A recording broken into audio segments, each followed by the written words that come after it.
Okay, we're about 5 minutes in, so let's go ahead and get started.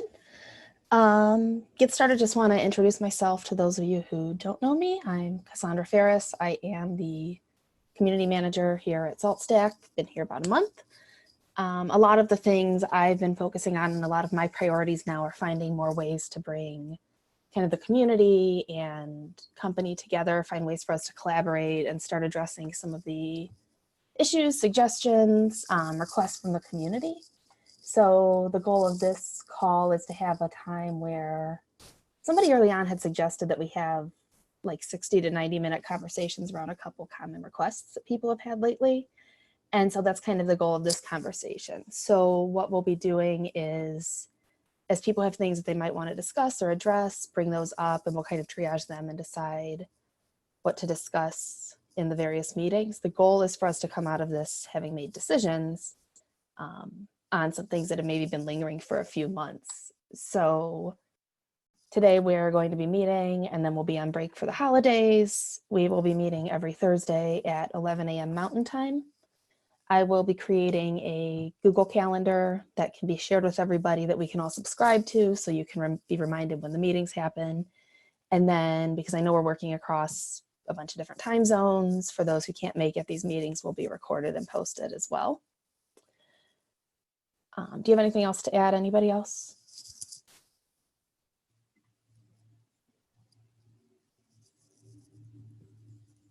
I don't think so. We have a few topics already today, I guess I would say, and sometimes we will, and sometimes it'll probably just be question and answer. So hopefully that works for people, and you'll let us know if it doesn't.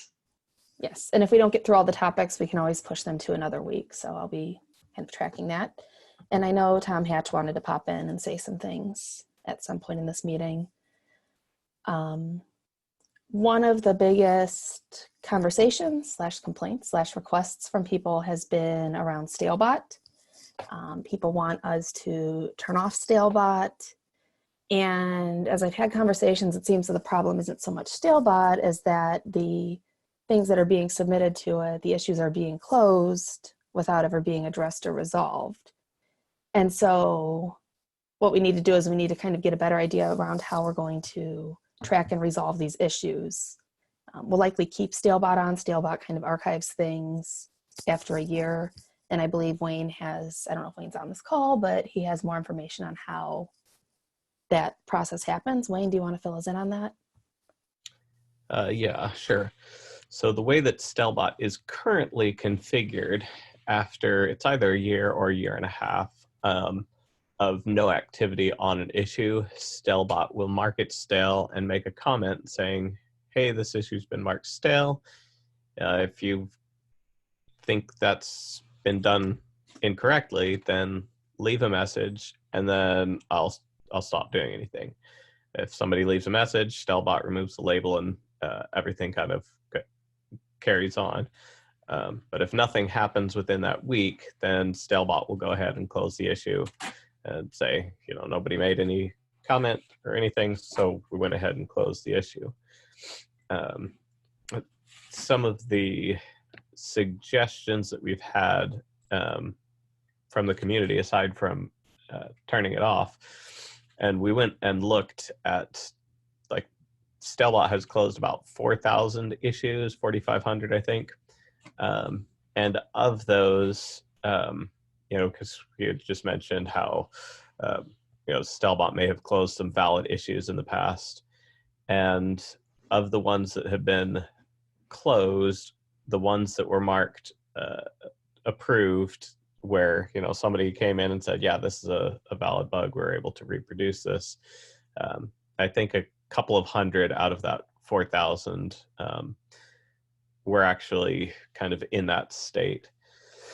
But one of the suggestions that came from the community that I personally kind of agree with is that we should actually make Stalebot a bit more aggressive. And so instead of waiting like a year without before it notifies somebody, to do it after like 30 days.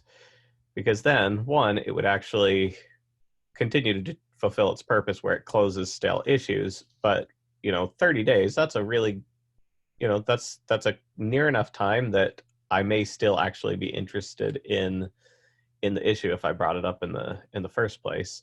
And for sure, after a year, there's no way I'm going to remember what I had tried to communicate in the first place. So that's an option that we could pursue, and just one that I thought was may have some merit. Yeah, we also I opened a ticket to change the configuration to add some other labels. I don't remember off the top of my head what those labels were. Wayne, you might remember. Yeah, and I know confirmed was one of them where we say, hey, this is actually a bug, and I think there were some priority labels in there that you may have been. But yeah, those would also be good options where it's like, okay, yeah, we know these are issues. We shouldn't be touching those. Yeah, and we're open to other ideas there too. It's an open ticket in SALTS to change that configuration. I haven't checked on it recently, but I'll go back today and check on that, and we can at least push that through and make those changes. What about like features and things like that? What if we did the opposite? If there's a label with info needed and pending discussion, that would definitely mean that the issue is stale and we're waiting for the user. But yeah, just bugs isn't going to catch everything because we also have feature requests. Not sure what your guys' thoughts are on that. Yeah, that's another good point there. But we do have a lot of things that are like, we've already got the pending discussion label that says, hey, we're waiting on feedback from somebody. So if Stelbot just looked for that label, and then just closed anything that was pending discussion over 30 days, that would, or at least started its process, I think that would close things rapidly and just keep the valid things that actually need to be worked on and have enough information as open issues. Yeah, I think that'd be much easier too, instead of trying to track for all these different labels. Just look for info needed and pending discussion. Because if it has the bug label or feature label, then it should have been, at that point, it should have been a confirmed bug or confirmed feature that we're willing to accept. Yeah, I'm not sure if the configuration works that way, but we can take a look. Okay. So it sounds like we need some more rigor around those labels and how they're being used, and maybe lay out expectations of what even those different labels mean.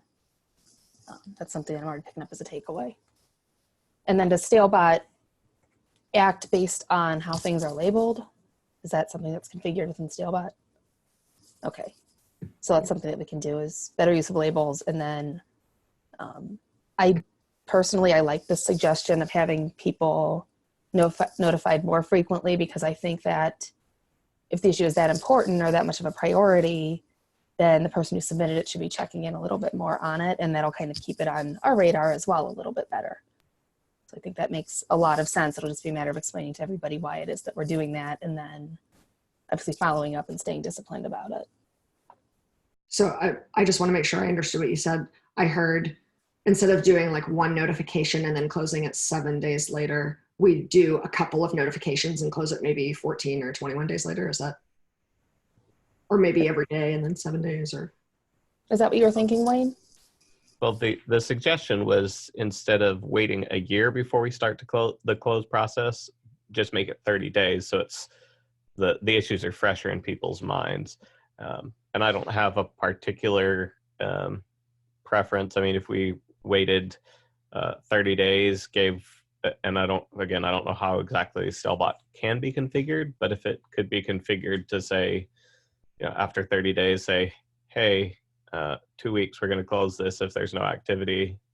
Then after another week, we say, hey, we're going to close this in a week if there's no activity. I think that would be plenty enough time to make sure that we capture any of those issues that are like, they're real issues. They weren't just kind of a drive-by, oh, here's something that happened and I don't care about salt and I'm never going to touch it or communicate with it again. We don't want to waste our time with those. But for people who come to contribute and they're like, yeah, I've got this problem, here's the issue, and here's enough information to actually confirm this bug, those are the things that we definitely want to make sure we fix. Yeah, and I found some information on how to configure Stale. Yeah, the configuration is, it's a bot and it can get really complicated. It can also be really simple. So having some of those requirements is good for us to know, and then we can kind of play with it and tweak it and come back to it. I think it's a little bit what we're doing here is gathering requirements on how to manage Stale. The example they give on their page looks fairly simple, but I know that looks can be deceiving when it comes to these types of things. Yeah, it can. It totally can. Sage, Cassandra, Wayne, I think these are some good points. I just wanted to bring one additional perspective that was shared with me, at least through the direct messages. I think behind this, of course, is there's essentially some backlog that's being built up that folks, would like us to understand how they can help try and, remove that burden. Is the intent as well through these notifications that we can then maybe direct the attention of folks for the things that are in the backlog that somebody can jump on and help us clear? Because at least in this message I have in here, it's like saying, hey, if I know where to help, I can go and apply myself to help. Yes, that's been a little bit of a conversation too, is that people want to help and they want to know how to help. And I think that's part of the goal with cleaning out issues and figuring out what actually needs to be resolved and what doesn't. So I guess part of our communication, we can just highlight for people where to look for the things that are essentially prioritized part of our backlog. Is that a fair way? Maybe Sage, that's something we can think through and come back.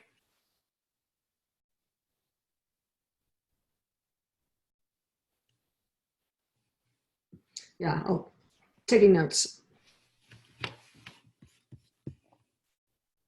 I think that the Stalebot and making some changes to it is one piece. I think big picture, Mo, you're definitely talking about a lot of other things that we probably need to do and should do and want to do. And Stalebot's just one of those pieces. So diving into that, I think is really good. And I'll continue to look at that and move forward. And then I think there's some other pieces that, do you have more on that specifics that you wanted to go into, or?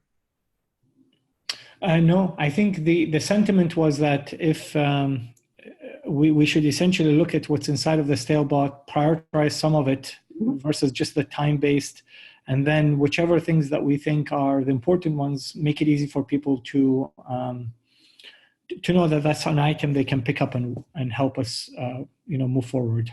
Sure.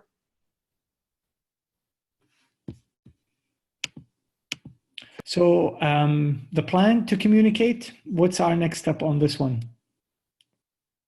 Wayne, did you think that we should just put something out to the community, get some more feedback once folks have a chance, and then we can institute a change, or what are our thoughts here? Do we need some more thinking through it? Yeah, I think if we summarize this discussion on the issue that Sage created on GitHub, and then just push it out to the Slack and IRC channels. I don't know if we want to also push it out to the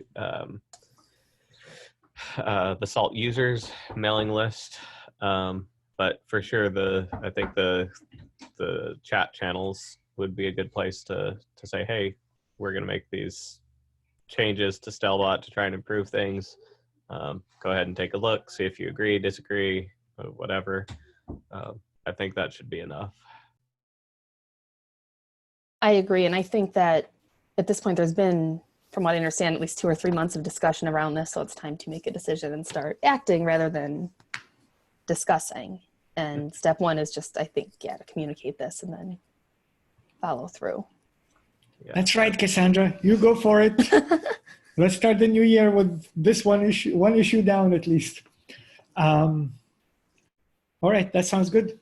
Thank you. Yeah, I just conveyed that input, and I can share offline who was sending it. There was a few members who sort of seemed to send the same input or the same sentiment of an input, which I think was great and very valuable.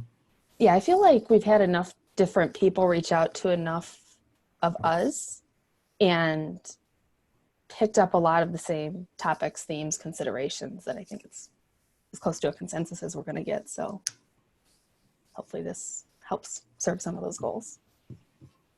Great. All right, what's next? Is it time for us to cover the innovation projects? I know Tom wanted to say something, and then Megan and Gareth wanted to talk about labels, and then redefining severity if we have time for that as well. So, Tom, do you want to go? Let's let Megan and Gareth go. Okay. Because I mean, on my end, I can just go off forever if needs be. All right. Same for the labels. The labels aren't as important. We can always bump it to the next meeting, Tom. It's not a big deal. Because that discussion could take a while too. It could also take a while. I was going to say we could really get in the weeds. Yeah. Okay. Well, given where we're at, let me give just kind of a quick update on innovation projects. So if we kind of step back and look at the last 3 weeks or months since SaltConf, there was basically one commitment that I made at SaltConf that was to get a secret store working. I pushed Takara. It's very, very, very new, early, but I pushed it mostly to reserve the name on PyPy this morning. So the initial work around that secret store is functional. It works with, it creates a hierarchical mapping that can be used to store secrets. You can migrate from one storage backend to another, or from one seal to another, or from one cipher to another. And I haven't quite gotten this out, but I have gotten Takara directly integrated into Item, so that from Item inside of a state, you can directly reference data that is stored inside of Takara. Takara can be set up and used in just a couple of commands. So really super easy to use from the perspective of a local stored secret system. So that's number one. Number two, I changed the render system that is part of the innovation projects to be able to be completely compatible with Async IO. That was necessary actually to get Takara to work inside of Item. Let's see, the next component there that I should highlight is SaltBin. So as many of you are aware, inside of POP, when you run popseed, it gives you a build.py script. And I created the SaltBin system so that we would be able to create single binaries of salt. In coming back and looking at these systems, it became really apparent that the optimal situation would be that we had a standalone build system. And that there was a lot of demand, particularly internally, that we would be able to use that build system on other projects inside of SaltStack. And so I have not pushed that one out quite yet. It works. But you know, it works for me basis. I still need to write some tests and get it better validated. But this system called Pop Build is going to supersede the build.py that ships with popseed, and should supersede SaltBin as well. Because it's basically merging those two projects together in a standalone way. I also added the ability to embed third-party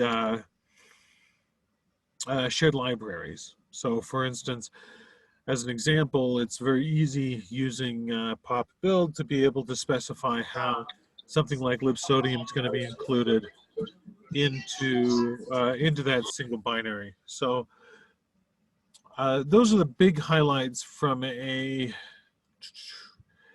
innovation project over the last few weeks that are worth bringing up. With that said, I plan on going over some of those in a little more detail tomorrow for the cloud working group, particularly around those updates in item. Yeah, from a, how do I put this? Takara and Pub Build, they work. They need more docs. So a lot of my focus moving forward here is to make sure that these projects are properly documented, and that I get some better tests around them. Takara does have tests. I don't have tests for Takara inside of item quite yet. That's I started working on that this morning. And what am I missing? Oh, a new version of Heist was pushed this morning, which fixes a number of bugs that came up at SaltConf, as well as users after SaltConf, and a few pull requests that were in there. Nothing too serious, but that also updated Heist to be able to use the new asynchronous version of the render system as well. So Heist now requires Rend version 4. Yeah, I mean, those are the main highlights. My hope, my goal here is, I mean, we're getting a lot closer on a few of these things to start tying them together in an even bigger way.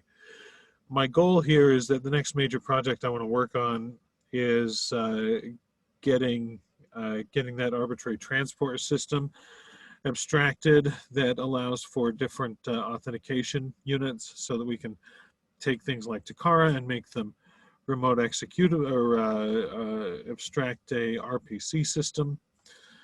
And so there's a few other things coming down the pipe as I keep putting stakes in the ground as to what this larger innovation project initiative is going to look like. So any questions, comments, arguments, or rebuttals before I hand it back over? Sorry, that was a messy exposition as well. I was all over the place. Not as well planned as it should have been. Okay, take it away. Oh, Mo is just asking. Sorry, Mo just said, should we go over Umbra and Pop basics?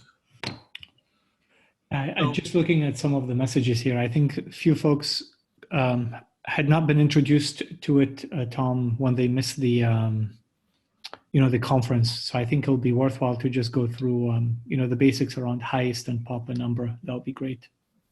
Yeah. Okay, so all right, so give me another 10 minutes. If we step back and we look at this whole innovation ecosystem that I've been rambling about, for those of you who haven't been brought up to speed on this, a lot of my goal is that inside of SALT, we have a lot of pieces of software which I feel would have a stronger bearing if they were compartmentalized. Now, a lot of what's going on in here will sound like I'm trying to rewrite SALT. I'm not trying to rewrite SALT. I should be very, very clear about that. I certainly think that there are certain components that may be incorporated into SALT in the future, but this is not an effort to rewrite SALT. This is an effort to take a lot of the powerful components inside of SALT, compartmentalize them, make them things that can be utilized in a more standalone way. And so the first thing that I did was POP, and POP stands for plugin oriented programming. It is the idea that the plugin interfaces inside of SALT are in and of themselves very, very useful and very powerful. And that it would make sense if we were able to create pluggable software more easily. and I wanted to be able to use the functionality of the loader in an external way. Now, I played around with the idea of compartmentalizing the loader over literally years, and it evolved into the development of something that looks a little more like a programming paradigm, and which is why I'm more or less presenting it as a programming paradigm. But one of the main ideas behind POP is that it makes it really easy to create full-blown applications in a more Lego-like manner, where if we were to look at SALT from a POP perspective, SALT would be comprised of, let's just say, many more projects, and then they would be app merged together using POP's systems. So POP allows you to not only create pieces of software that are purely pluggable, but also allows you to make software that links together in a more seamless way. And POP is up, and it's been out there for 7 or 8 months now. I've gotten a fair amount of use out of it. I think that it's pretty mature at this point. And there's a fair amount of documentation out there that explains a lot of the basics. With that said, I do think that I need to go back over a lot of the POP documentation as I continue to make more projects using this as a platform. A lot of those ideas continue to evolve. Now, out of POP, I created a number of, I created quite a few test code bases to, again, better understand the creation. But we've got a number of pieces that were announced at SaltConf. Item is a fully pluggable Python 3 enabled asynchronous async IO powered implementation of SALT's state system, standalone. And one of the things that's great about Item is that it changes the way in which we extend that ecosystem. And we do already have support for the Azure Cloud in Item. But it makes it a lot easier to be able to say that we're able to silo all of the individual components that are being used for extending that state platform, so that the extension of said state platform can be done just by installing more projects off of PyPy. And so it also leverages PyPy, so it's really easy to say if I want to add support for Cloud X or operating system Y, all you've got to do is pip install those extensions to Item, and that extends the language, so that it functions a lot more like a programming language's ecosystem, which makes sense because, I mean, technically it's a programming language. Item also still follows the premise of being a pluggable language interface. So like the SALT state system, it can be easily extended to support other language interfaces. But unlike the SALT state system, those language interfaces, of course, can be their own repositories, can be developed in and by their own merit, instead of having to be integrated into one monolithic piece of software.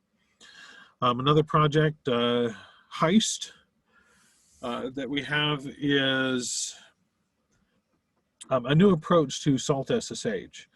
So instead of looking at SALT SSH from the perspective of shoving everything down a pipe, a shell out SSH pipe, we create an asynchronous SSH tunnel to the target system, purely async IO powered, so it's very, very efficient.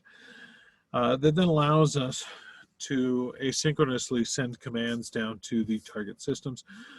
But more importantly, we attach to a target system and we send a single binary of SALT to that target system, which includes Python and has been compiled to work on multiple Linux distributions, and we have binaries out there, single binaries out there for Python and Mac OS.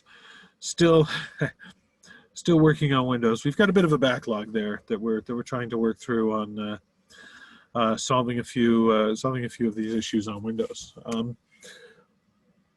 But so that SALT bin system is what I was talking about with pop build, to say I've taken that system and abstracted it in a more generic way, so that it can be easily used to create single binaries out of really any Python project. If anything, it's basically a wrapper around PyInstaller that makes using PyInstaller significantly easier when it comes to managing these applications, and also being able to use PyInstaller from a purely external basis.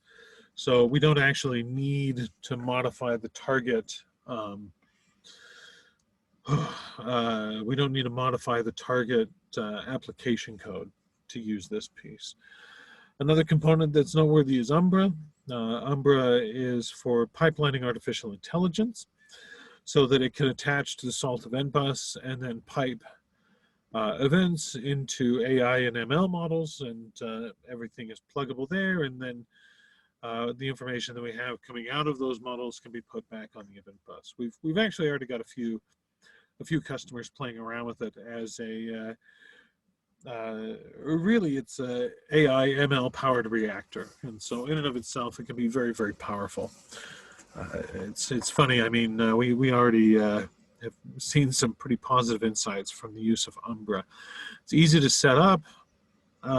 It's got some documentation. It's been out there for a few months. Let's see. Did I miss anything?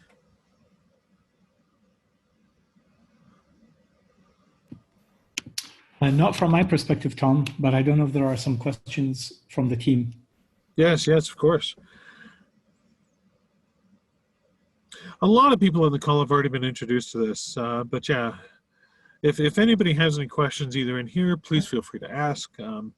Otherwise, please feel free to hit me up on Slack or shoot me an email, and I'll definitely get back to you about these projects and where I'm going, what those goals are. Yeah.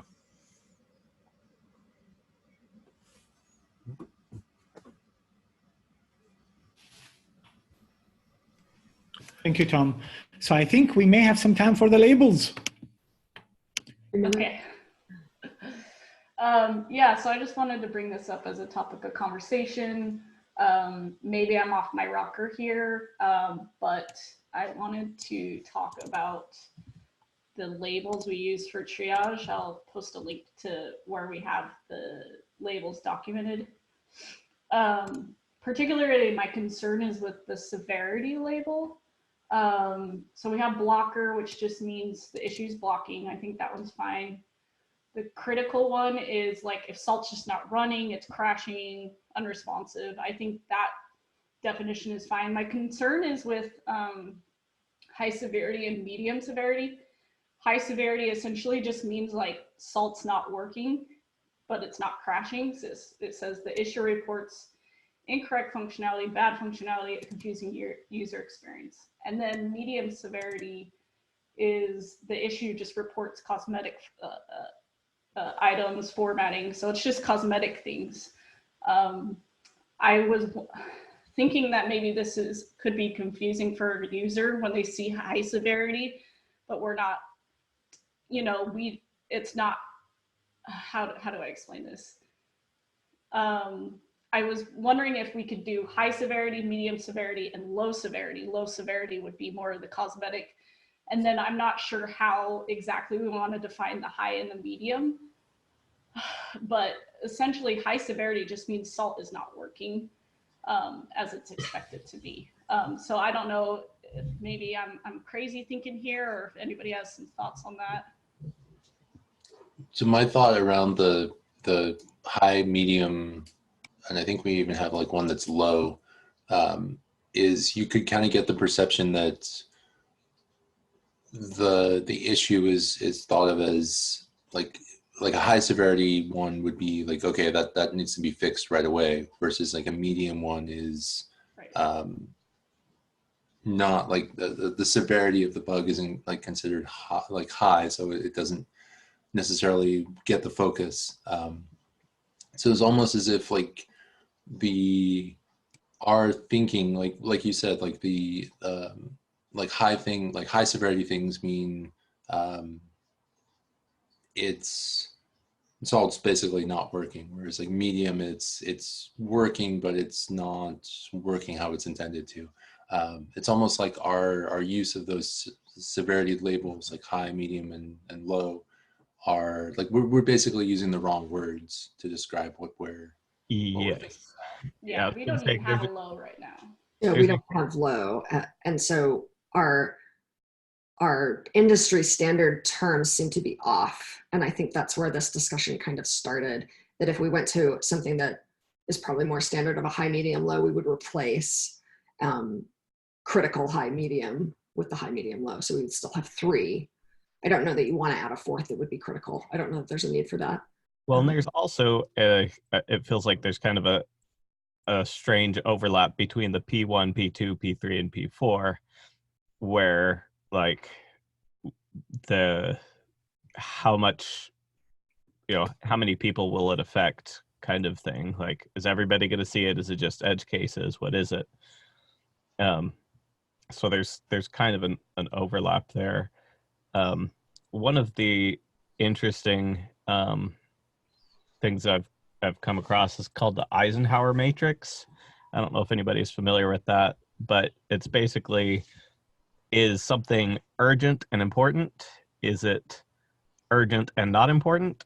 Or is it not urgent but also important, and not urgent and also not important? And it kind of feels like the way we should be categorizing these things is kind of falls into those as well, where like urgent and important are that high priority P1, like the world's on fire, we need to fix this now. And then maybe some of them are like, well, not everybody's going to see that, so it's not super important. And then like doc changes, maybe, especially if they're like, if it's something that's a typo versus something that's going to break somebody's system, that may be not terribly urgent or important, but it's also super easy to do.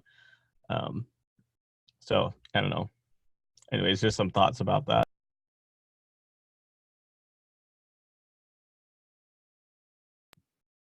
I've seen it used a little bit. I haven't seen it used a lot. You guys would have to tell me if that's, especially within the community, if that's more used and that's more well-known and accepted. I do think that our terms are just off by a little bit, and we could just change that, keeping the definitions similar to a high, medium, low. I don't know that we want to make a giant change to go to something like Eisenhower right now. I think we'd want to bake it in, but I have used it other places, and it's good. Yeah, for sure. I don't think it's widely adopted or hugely known, at least in the general development world. But yeah. No, I'm a fan of Eisenhower. I mean, I at least from the perspective of utilizing a matrix makes a lot of sense as to how to classify. I certainly think that there are some considerations that we need to put into this that may be specific to us, but also a question of what other types of matrices are used for this sort of classification, or if we want to stick to something that's super simplified. I mean, that's one of the great things about looking at an Eisenhower matrix. It's not hard for somebody to grasp what's going on there. Yeah. I mean, my gut kind of thought on this is maybe we start to phase out the high, medium severity levels and just stick with like the P1, P2, P3s, because those, at least, Yeah. those documentation, like what we have documented for those makes more sense to me, because it's based on like how many people we kind of think this is affecting versus the high, and it's clear, like it's like you look at that one and you can say like, okay, if this is a P1, it's an important bug that needs to be fixed in the next release, versus like a high severity one where it's maybe it doesn't really need to be fixed in the next release. right. But I mean, yeah, I guess that's my point. Like we oftentimes will, when one of us is doing triage, we'll label something as a high severity based on the documentation that we have, but it may get like a P3 or a P2 or even like sometimes a P4. Like it's, Yeah, I was gonna say I've done broken. 4 high severities before because the documentation, right? Right. Yeah. Salt is broken in this case, but we don't feel like it's affecting a ton of people. Like not a lot of people are going to see this particular issue. You've got to like enable 67 config options and stand on your head and do the Right, hokey pokey, and then it will fail. Right. Yeah, But based on the labels, it gets a high severity because salt is broken. yes. So is our observation that folks are mainly anchoring on the severity labels and not the piece labels? If we if we remove the whole severity label, will that just throw people off? Yes, I think so. I think that we need both. I think if we do it without saying like why we're doing it and explain that if we do it and just say like no longer do it or go through and like remove all the severity labels of all the issues, that would like confuse people and we would anger the community.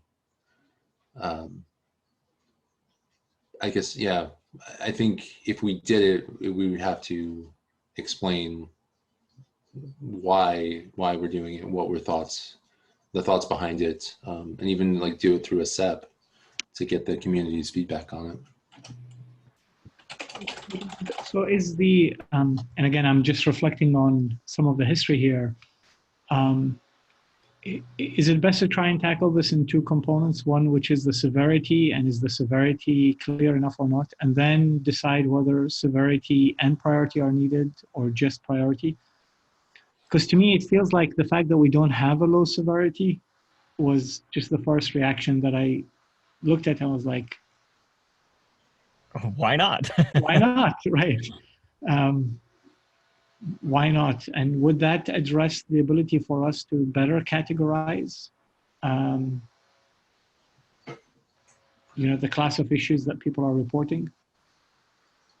I mean, I still think that the fact that we have the severity, even if we added low, the fact that we have severity and that we have the P1, P2, P3, P4 is there's a lot of overlap there, and it can get confusing. I feel like we do just need to take the time, and I think, like you mentioned, Gareth, to like just make a SEP, and it doesn't have to be a super complicated one, but just taking a step back and redefining the labels, because I think what's happened is our labels have grown kind of over the course of the project, and that's what's ended out where like, we're like, oh, well, there's this one use case that doesn't quite fit for these, and then we introduced this label, and then it didn't quite fit for this other one, and so we introduced that. But there's a whole nother, like, if we just take a step back and say, okay, what do we really mean here? Right. I think we can make it much clearer and much simpler, which would be helpful for the community and for the team internally as well. Because I know when I look at issues, there's sometimes where I'm like, but wait, why? Yeah, I mean, I'm just looking at like the last, like the first page of issues right now, and I'm guessing this one was triaged today, and it's a issue with I think like an OpenStack issue, probably because it mentions heat and Keystone, and it was given like a high severity severe label or high severity label, but it was marked as a P3. Yeah. So I know, just like kind of looking at optics as well. Like you look at, if you looked at the number of high severity issues that we have currently, there's probably quite a few, and it could raise the question of like, well, why is there so many high severity issues not like coming in, not taking into account the priority level? Sure, and I think what we're going with the SEP is also that we need to clearly communicate exactly what we mean by this. When you use priority and when you use severity together, what that means. And there may be a time that you do only use priority, like maybe for a feature request, that it's not, you wouldn't give that a severity necessarily, but it needs a priority. And that's where I think we just need some better definition that we all agree on and then use. There, just for reference, there are 136 open issues that are high severity and P4. Right. 1,000 of them are closed as well. So yeah, and I think that we should be challenging those in a lot of cases as well. So I've actually gone back and asked some people that have triaged and been like, so tell me why this is labeled that way. And I think that's also good for us to do together. I mean, it probably fit within the definitions of the labels. That's the big problem. Sure. Yeah. So, Another other thing definition. another thing I would mention is I don't think when somebody says P1, I don't know that they know what that means. Is that an industry standard thing, or should we relabel it to say priority 1, priority 2, just to make it more clear? I don't think I've ever really seen like the P1 through P4. Like it's been, that doesn't seem common to me. It seems more like, you know, blocker / critical / high / medium low. Like, you know, that's what I've seen more than anything. I've worked in companies where I've seen P1 through P4. So I think, sorry, just to step back for a moment before we talk about the labels themselves, because we need to just decide what thread are we going to pursue that gets to the heart of the problem. So the objective of labeling anything is that we all get a quick view onto something, you know, the most important thing that we need to work on. That's the first thing. So there should be a very clear ability for us to understand what really is quote unquote blocker, critical, and that could be a definition we create that allows us to say, we better find a way to pay attention to those things and get them resolved. The second thing is a classification system that allows the remainder of the issues to be tagged in a way that gives us some form of A, that it's logged, but then B, a view that says what's the importance of addressing those things. So if people are labeling things high severity, and that's they feel like they're being bound by a definition, not that they are acting on the ability to tell us, hey folks, this is the thing we need to pay most attention to, then that takes us down the path of, you know, improve the definitions and make them simpler. So by combining them, the P1s and the severity. But I don't think we must lose sight of the fact that it should be very easy for somebody to highlight the thing that we care the most about, which is, this is a fire item. We really need to pay attention to it. Get that solved. So if we're going to call that a P1 and we're going to get rid of a blocker and critical, then we need to expand the definition of what a P1 is. Not that somebody knows P1 or priority 1, but that somebody understands what a priority 1 means, which is it all users? Is it a blocker? Is it something that affects the behavior of the system that is detrimental to a security? Like, what is it? Yeah. So I feel like we must test whatever change we make through that lens, that somebody can easily, without a lot of pain, decide to point us to the things that matter the most. The rest is okay. We can triage and update, to your point, Sage. And then the second is that the labels are super clear. There's no room for ambiguity. And to be honest, I don't know if all users and most users and half of the users is clear enough. I don't know how to quantify if something is about half or most, because it's not clear whether some of these things are being used by people. Yeah, for sure.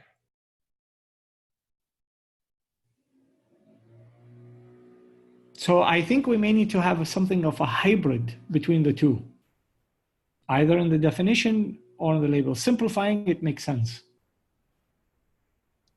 Yeah. And then when somebody decides to, I just looked at the chat. There's a comment by Mike. Mike, one day we need to hear your voice, brother. Not just read your text. Yeah, sorry. I just I just got back home, so I don't have my camera with me. Yeah, I can certainly speak to the question that you asked earlier, and I think it's a good one, which is, to the best of my recollection, why there is no designation for low severity. and this was a long time ago this decision was made, so forgive me if I don't recall this exactly right, but I think it was because the argument that we were making was that labels need to be actionable in some way, and if there's no discernible difference between an action that happens as a result of labeling something as medium severity and low severity, then what good is the difference in those two designations? And I sort of extended that point to what I was saying in the chat, which is that it works in the other direction too. If there's a critical designation and the critical designation suggests that salt is broken in a substantial way, I think the conversation needs to be, well, what is the action that is tied to that? Should releases be going out in that case? Are these being mislabeled? But I don't think we can separate those two things, because from the community's perspective, and certainly not to speak for everyone, but I think one way to look at this is every issue that affects me is critical, right? Like, from the perspective of a user, it's not as much of a concern whether something is labeled as high or medium. Their concern is simply getting the job done. Yeah, no, that's a great point, Mike. I think this is why, for me, if something gets labeled as a blocker, we should then associate with it, for example, the true meaning of a blocker. This thing is going to block the release, and therefore it cannot go out with it. That's an obvious one. Then when it comes to critical and high, or P1, we must automatically decide if we're going to associate these things as blockers or not, so that they have the same implication. And then the notion of a low severity for me was just one person's view that, hey, in the past, what I've observed is if we offer a low severity, it just allows people to still log something that they may have seen as cosmetic or simplistic change, and recognize that it may not be something that gets addressed, and that's not an issue from their perspective. But the only way to know, of course, is through a triage. So I worry that if we go with a P1, just in the open, I'm putting it out for the team's total team here's feedback, that we may lose the notion of a blocker. And then if we go with P1 is essentially all users and a blocker, and we start to define P2, then we need to say, what does that mean? Does that mean that it's going to crash the system, etc., and therefore must be resolved? Or does that mean it can be resolved within a particular timeline? Yeah, I mean, I think that's right. The one comment that I would make there is that there is also a way in which labeling these and then not taking any action on them for a long period of time does a lot of damage. If an issue has been labeled as high or critical and has not been acted on for a year, the optics of that are not very good. I think that goes without saying. The other thing that I would say is that, again, I don't really think, at least based on my experience with the project, I think too much granularity really is a disservice, as counterintuitive as that may be, because effectively, you're concerned about a pretty small set of possible actions, right? i.e., this needs attention from the core team right away, right? This needs to block a release, and this is something we probably need to consider pretty soon. Beyond that, I start to question how much benefit gets derived after labels get complex enough to stray outside of those 3 or 4 categories. Yeah, I agree with that. And I think what I've heard is in the past sort of musings and gossip is that nobody ever gets to lows. And so we just got rid of that label. And I think that we could also use that in the flip side to say, hey, if you're just getting started with salt, why don't you go look at something that's labeled as a low? Yeah, well, and one of the things I would suggest there too is like with GitHub has the help wanted label, and they automatically provide bumps for that type of issue. So if we mark all of the low things, the things that we say, well, yeah, I mean, yeah, ideal world, we'd have an infinite amount of time and be able to fix all of the things, right? But we don't live in an ideal world. We live in a practical one. So, you know, to kind of tie everybody's points back together, like there's issues that the core team needs to fix. The world's on fire and we need to put it out immediately. Then there's things that like the core team will absolutely fix as long as there's nothing else that's like hair is on fire. And then there's things where like the core team or the community could fix. And then there's things where like the core team will just, realistically speaking, never ever get to them. There are just going to be too many more high priority items for SALT. And, or, you know, maybe we say, oh yeah, I've got an hour kicking around. Let me go find something to solve, but it's not going to be anything super critical. So I think just kind of having whatever our labels are match up with those types of definitions, I think will be what we need. I think Tom got it exactly right in a comment in the Zoom chat, because again, from the perspective of a user, all I care about is when do I get this? Is this a known issue, and is this going to be addressed soon? Where soon is the next release or possibly the release after. That's it. That is the full set of my concerns. I also think that if we pin the way that we label issues on releases, then we can associate those labels with the conveyance of expectations. Because I think that it's important for us to convey to the community that, look, we know that there's going to be a lot of issues coming in, and we need to make sure that we communicate that, yeah, a few select of them are things that the core team is going to consider blockers relative to specific releases, but that outside of that, we need to set expectations of, hey, if you want X fixed, you might just have to do that yourself.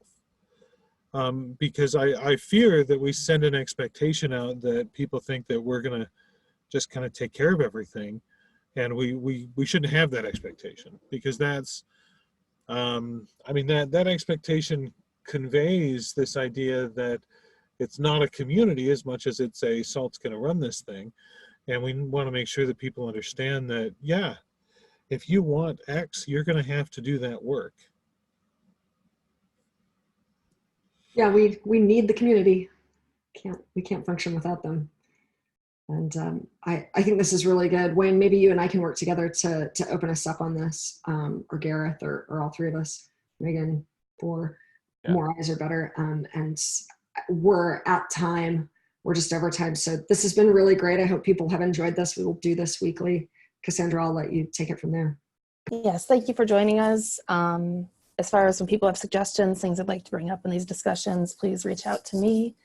Let me know. I'll be keeping track of those. And moving forward, like I said, we'll have a calendar that you can subscribe to so you know when all of these are. And then somebody had made the suggestion that we publish the agenda ahead of time. So we'll go ahead and do that as well, so you can know either via Slack or IRC or checking out the agenda what we'll be talking about. Thanks, everybody. Happy Thursday. Thank you. Bye. Bye, everybody.